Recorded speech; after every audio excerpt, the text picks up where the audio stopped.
Okay, I'd like to take just a couple of minutes and walk through my chicken scratch hand drawing of rhythms on here.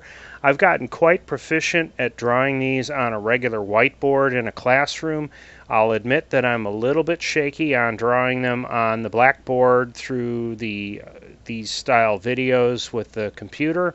However, I'm getting better as time goes on. So if you can bear with me and use just a tiny bit of imagination, I will explain things as I do this, but I think there's quite a bit of benefit in me hand drawing some of these rhythms out here for you so you get the opportunity to see just exactly what's going on.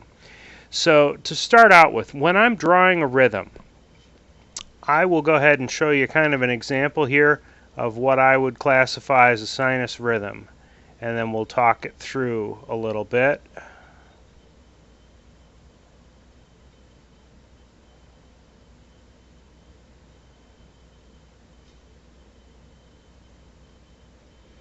All right.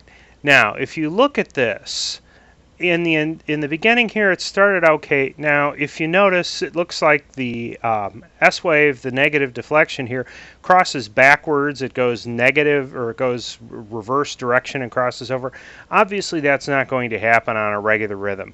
But when I'm drawing these, the purpose of me drawing these is to accomplish a couple of goals. I'm trying to differentiate between a narrow QRS and a wide QRS. And you can see at the end here, especially this very last one, I got to be relatively wide QRS. Now, if I'm doing this and I draw an example like this, I'll probably try and correct it or make a change on it, or I will at the very least explain to you what I'm doing.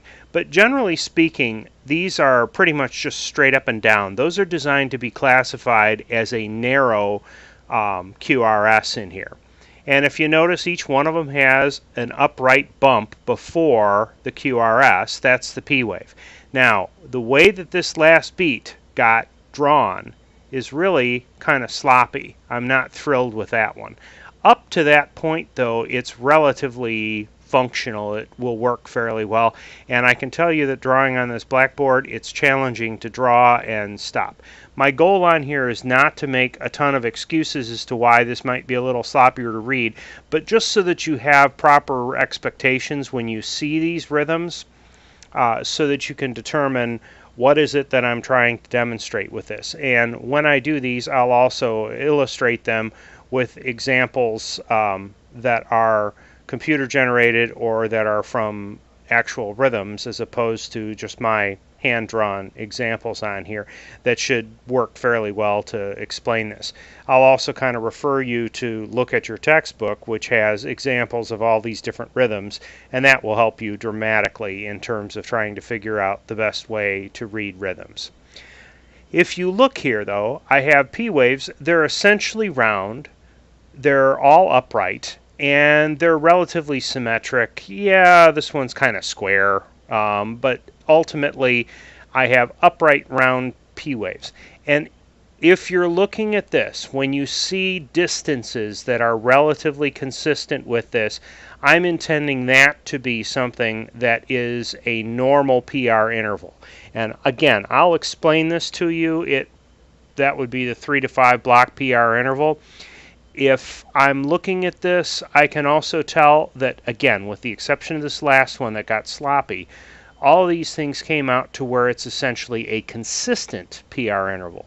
So the distance from this P wave to the QRS is the same as the distance from this P wave to the QRS, and this P wave to the QRS, and this P wave to the QRS, and this P wave to the QRS. So if I'm trying to hand draw something like this and I want to show a varying PR interval, for example, if I drew something like this,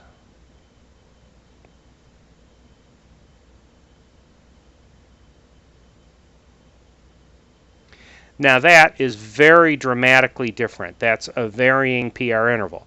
Good news is we're not going to be working with this rhythm for a couple of weeks, but just so that you got an idea of what kind of things to look for, I'll exaggerate it. And if the PR interval is supposed to be too close, as a rule, when I draw those, I'll tend to draw it pretty much right on top of the QRS, and that's essentially what happened on this one. That's why I would say I probably have to discount that last beat on here.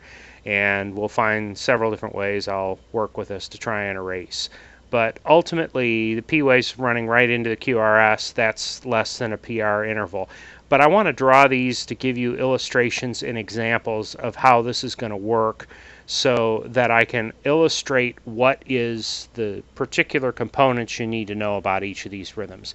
If you have questions on this, please don't hesitate to send me an email or ask and let me know. Be more than happy to answer.